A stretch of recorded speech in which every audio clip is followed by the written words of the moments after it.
So we're back having coffee on the porch with my dog Olaf, who is chasing bugs. That's what you hear. And you'll also hear a lot of air traffic today because it's beautiful. There's not a cloud in the sky. The sun's up.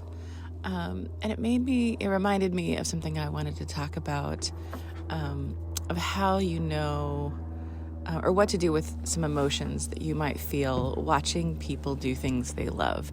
So I live at a very small airport here in Alaska, and in my recordings there are often air traffic noise.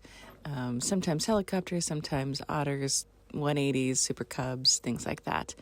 And I usually try to put it in the transcript of what it is if I remember, if you're really interested in that.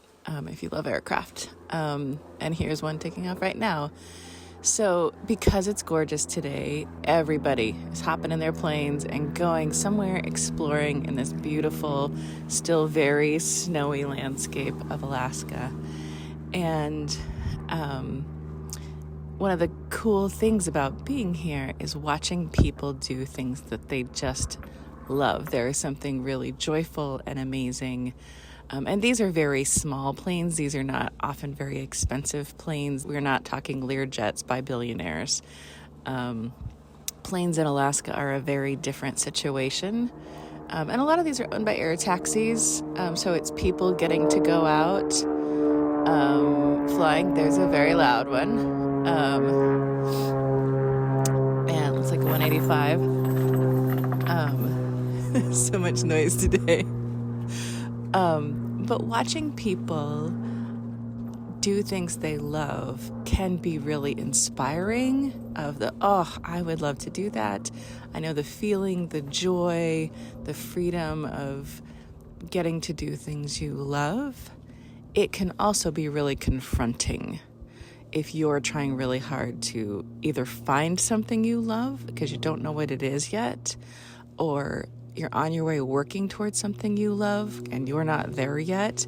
It can be really frustrating. It can make you feel really jealous, really envious, mad at the world. It's unfair because a lot of times it is unfair. You're not wrong there. But sitting in and feeling those feelings is really important. It's just really important to acknowledge where you are. It's the facts of the situation. It is what it is. Also, at some point when you're ready, another way to handle watching other people do the things they love when you're not quite there yet is taking those emotions as a sign of the things that you want to be doing. So maybe in this particular case, maybe you don't want to fly small airplanes in Alaska, but maybe you're looking for that sense of freedom, for that sense of getting to your goal, and the fact that they're there and you're not is confronting. And confronting is the word I'm going to use because it doesn't make you a bad person. It doesn't mean you're all of the things that we hear. It can be hard because sometimes it shows a spotlight to you on where you aren't. And sometimes having that rubbed in your face can be, that one's got tricycle gear. That's fascinating. But it can be really hard to have a spotlight shown to you about where you aren't when you're trying really, really hard to get there. If you are a person who beats yourself up for feeling bad about others' success, I want you to consider this frame that was taught to me. I didn't come up with this. I don't know where I learned it. It was in the last 10 years, and I'm not sure whose original idea it was. If you do, let me know. I will credit them. But instead of beating yourself up for, I'm a bad person, why am I not happy for their success? Just take it as a signal that you are trying really, really hard to find and create your own success. You are working really hard to create the career you want, to find work that you love, to find a life that you love, and not that you're a bad person. It's just that you're working really, really hard. So I just want you to consider that. Sometimes jealousy and envy is framed in a really bad light.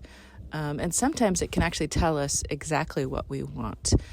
It's worth looking at. And if you're really, like if I'm sitting here and I'm looking at somebody taking off on the runway and I'm really, really mad about it, it's worth me asking, why? Why am I really mad about that? Is it because that's what I want to be doing? Or is there something about that I want to be doing? That's the curiosity, that's the investigation to take, instead of self-flagellation or making yourself wrong.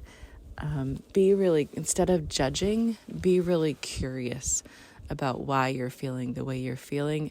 It will probably give you more information to help you on your journey, to help you on your way to that career and life that you are absolutely going to create, a life that you absolutely love. All right, I hope that helps. I'll talk to you later.